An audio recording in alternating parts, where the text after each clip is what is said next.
Assalamualaikum warahmatullahi wabarakatuh. Halo semuanya, terima kasih telah mengklik video ini. Perkenalkan, kami dari kelompok 2 atas nama Ferdi Anggi Bagariang atau saya sendiri, dan 3 rekan saya bernama Muhammad Yafi Aulia Siregar, Latifah Ainun Siregar, dan Deayu Azharah Putri. Pada video kali ini kami akan membahas tentang jurnal umum pada akuntansi. Tujuan kami membuat video ini adalah sebagai referensi untuk kita semua dan sebagai salah satu pemenuhan tugas proyek pada mata kuliah praktikum pengantar akuntansi di Universitas Negeri Medan. Oke, baik, kita akan langsung masuk pada materi yang pertama. Materi yang pertama akan saya jelaskan yaitu jurnal umum. Jurnal adalah catatan akuntansi permanen yang pertama atau Book of Original Entry yang digunakan untuk mencatat transaksi perusahaan yang dilakukan secara kronologis berdasarkan urutan waktu terjadinya, dengan menunjukkan rekening yang didebet dan dikredit beserta jumlah rupiahnya masing-masing. Fungsi jurnal umum. Fungsi jurnal umum yang pertama yaitu fungsi historis, yaitu jurnal merupakan kegiatan mencatat semua transaksi keuangan secara kronologis atau berurutan sesuai dengan tanggal terjadinya. Yang kedua, fungsi mencatat, yaitu jurnal merupakan pencatatan yang lengkap dan terperinci. Artinya, semua transaksi dengan sumbernya harus dicatat tanpa ada yang ketinggalan. Ketiga, fungsi analisis, yaitu jurnal menganalisis transaksi untuk menentukan akun yang harus didebet maupun yang dikredit. Keempat, fungsi instruksi, yaitu jurnal merupakan perintah memposting dalam buku besar baik yang didebet maupun yang dikredit sesuai hasil analisis dalam jurnal. Dan yang terakhir yaitu fungsi informatis, yaitu jurnal memberikan keterangan kegiatan perusahaan secara jelas. Dari bentuk jurnal umum dapat kita lihat pada slide keempat. Dalam contoh ini terdapat kop jurnal yang berisi tentang nama perusahaan yang sedang dilakukan pencatatan tentang data keuangan dari perusahaan tersebut. Di bawahnya ada nama siklus yang sedang dicatat yaitu jurnal umumnya dan periode kapan pencatatan dilakukan pada perusahaan tersebut. Di dalam kolom jurnal umum terdapat kolom tanggal untuk menulis tanggal dari transaksi yang sedang dicatat. Kemudian ada keterangan atau uraian, yaitu transaksi apa yang dilakukan, dan ada nomor ref dan kolom debit dan kredit untuk menuliskan nilai atas transaksi yang sedang dicatat. Oke, bisa kita lihat pada slide keempat contoh dari bentuk jurnal umum. Cara membuat jurnal umum. Yang pertama, tuliskan kop jurnal. Ini berisi tentang nama perusahaan, jurnal umum, dan bulan pembuatan. Yang kedua, kolom tanggal. Menuliskan tanggal dan bulan secara kronologis. Yang ketiga, kolom uraian. Ditulis dengan cara tulis akun yang didebit pada baris pertama. Baris kedua, akun yang berada di kredit. Ditulis agak bergeser ke dalam. Yang keempat, kolom D atau debit. Ditulis nilai rupiah pada baris pertama. Yang kelima, kolom kredit. Ditulis nilai rupiah pada baris kedua dengan nilai yang sama. Terdapat beberapa kelompok akun. Yang pertama, kelompok akun harta atau aset. Jika bertambah, saldonya ada di debit, berkurang di kredit, dan saldo normal ada di debit. Kelompok akun utang atau likuiditas, bertambah di kredit, berkurang di debit, dan saldo normalnya adalah kredit. Kelompok akun modal atau ekuitas, bertambah di kredit, berkurang di debit, dan saldo normalnya adalah kredit. Kelompok akun pendapatan, bertambah di kredit, berkurang di debit, dan saldo normalnya adalah kredit. Kelompok akun beban, bertambah di debit, berkurang di kredit, dan saldo normalnya ada di debit. Dan untuk kelompok akun prive, jika bertambah di debit, berkurang di kredit, dan saldo normalnya adalah debit. Di sini terdapat beberapa nama contoh akun dan nomor rekeningnya. Setiap perusahaan tentunya memiliki nomor rekening yang berbeda-beda. Kami membuat salah satu contoh untuk nama akun dan nomor rekeningnya. Setiap kelompok akun memiliki nama akun dan nomor rekening yang berturut. Contohnya, nama akun kas nomor rekeningnya 11, nama akun piutang nomor rekeningnya 12. Mereka berturut karena kas dan piutang merupakan satu kelompok akun, yaitu kelompok akun harta ataupun aset. Contoh lainnya yaitu nama akun beban sewa nomor rekeningnya 51 dan nama akun beban gaji nomor rekeningnya 52, karena mereka termasuk dalam kelompok akun yang sama, yaitu kelompok akun beban. Contoh selanjutnya yaitu dengan nama akun utang bank nomor rekeningnya adalah 21, nama akun utang bunga nomor rekeningnya 22, dan nama akun utang gaji nomor rekeningnya 23.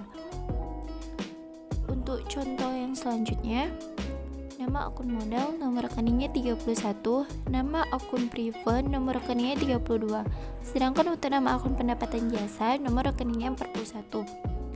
Dia tidak 33 karena nama akun untuk modal dan private berbeda dengan kelompok akun di bagian pendapatan. Oke, baik, kita akan masuk ke contoh soal pertama, yaitu pada tanggal 2 Desember 2018 Ibu Dewi mendirikan Dewi Salon dengan modal awal sebesar 10.000. Nah, untuk langkah pertama kita mengisi kolom tanggal, yaitu tanggal 2 pada bulan Desember 2018. Nah, di kolom uraian yang pertama itu ada akun kas. Nah, berhubung karena Ibu Dewi memasukkan modal yaitu berupa uang, maka dalam akuntansi itu uang adalah kas. Nah, sesuai ketentuan, jika kas bertambah itu berada di kolom debit, maka kita masukkan kas pada baris pertama. Lalu untuk baris kedua, karena Ibu Dewi memasukkan modal, kita memasukkan yang namanya akun modal. Nah, selanjutnya untuk kolom rekening, sesuai dengan slide sebelumnya sudah ditentukan bahwa setiap akun itu memiliki nomor rekening, maka kita masukkan kas yaitu 11 dan modal yaitu 31. Untuk di kolom debit, nah kita masukkan sesuai nominal yang ada pada transaksi yaitu 10.000, dan di kolom kredit juga 10.000. Nah, untuk kita ketahui di kolom debit dan kolom kredit itu harus sama nilai nominalnya.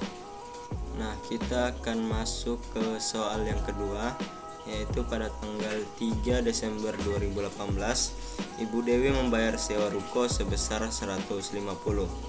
Nah, untuk langkah pertama sama seperti tadi, yaitu dengan memasukkan pada kolom tanggal, yaitu tanggal 3 Desember 2018.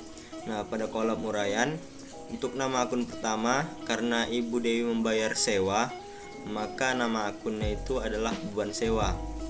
Nah, sesuai ketentuan juga, kalau yang namanya beban itu jika bertambah maka dia berada di kolom debit.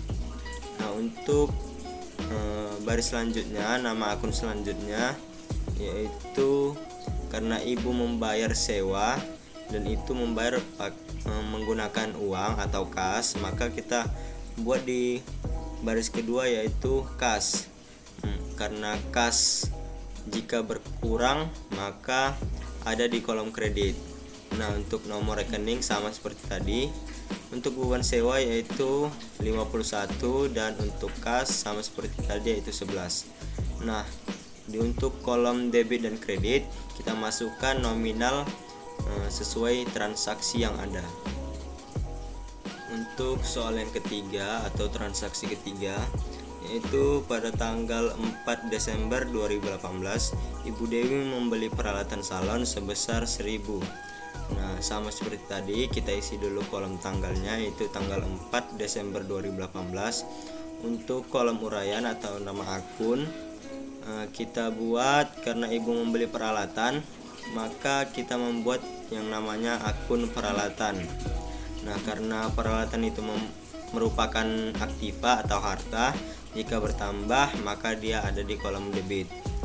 Nah, untuk baris keduanya yaitu kas, karena ibu membayar berupa uang atau kas, maka kita letak di baris kedua atau kolom kredit. Untuk nomor rekening sama seperti tadi, yaitu peralatan 14 dan kas 11. Nah, untuk di kolom debit dan kredit kita masukkan nominal transaksinya, yaitu 1000. Untuk soal keempat atau transaksi keempat, yaitu pada tanggal 5 Desember 2018 menerima pendapatan dari pelanggan sebesar 100. Nah, sama seperti tadi juga, yaitu untuk langkah pertama mengisi kolom tanggal, yaitu pada tanggal 5 Desember 2018. Untuk kolom uraian atau nama akun kita isi karena menerima pendapatan berupa uang, maka uang kita atau kas kita bertambah. Maka dari itu kita masukkan akun kas pada baris pertama atau di kolom debit. Nah, yang kedua itu menerima pendapatan, sehingga kita masukkan akun pendapatan jasa. Nah, sesuai ketentuan, jika akun pendapatan jasa itu bertambah, maka akun tersebut berada di kolom kredit. Nah, langkah selanjutnya untuk nomor rekening, yaitu kas nomor 11 dan pendapatan jasa nomor 41. Untuk di kolom debit dan kredit sama seperti tadi, kita masukkan nominal yang ada pada transaksi, yaitu 100.